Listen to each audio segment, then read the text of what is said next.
Um, Hello dear friends, welcome back to my channel, Wakamcho Classes. And at the very outset, I'd like to tell you that if you haven't yet subscribed my channel, please do like, share and subscribe my channel. And talking about today's video, the topic, father of English poetry.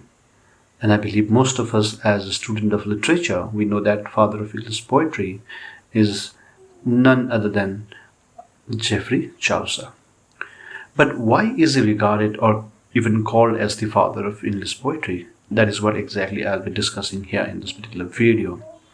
Now, before I start discussing about his contribution and why he's regarded as the father of English poetry, it is very important to remember that he lived through the reigns of three monarchs, okay? Namely, Edward III, Richard II, and Henry IV, right?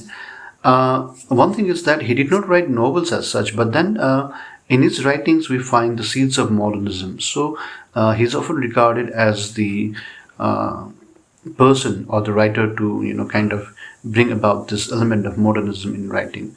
And this seeds of modernism is found to be flourishing in later ages in the writers of modern period as well. Now the second point is his characterization. His characterization is very, very important feature because he has that power of, he had that power of minute observation, right? And talking about examples, the Canterbury Tales would be a perfect example for that, because in this particular work, we find he has the people belonging to different strata, okay, of the society, and how he characterizes them and how he brings out those elements in the characters is very, very, impressive. So, minute detailing, that is very important, which is found in our Geoffrey Chaucer. Now, the next point, he appears to be the national poet. National poet in the sense that in his writings we find the, aspirations of the particular age that he lived in. And this is very true of any literature or a writer, that whatever he writes, okay, there is some kind of reflection or some kind of expression of that particular age and society. Now, another important point that Chaucer did as a writer was that he checked the influence of French literature, right? Because French literature back then was very much influencing factor.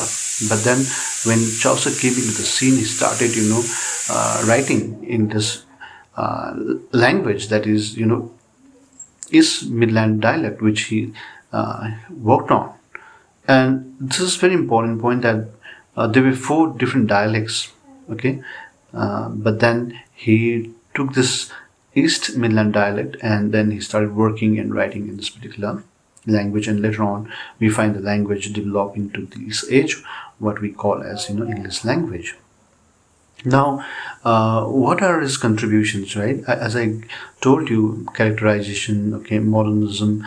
And another important point is that he invented this rhyme roll stanza of 7 lines, which is, used in his work, Trolleys and Cresset. So these are some of the reasons because of which Geoffrey Chaucer is regarded as the father of English poetry. Hope you liked the video and please do comment down. Thank you.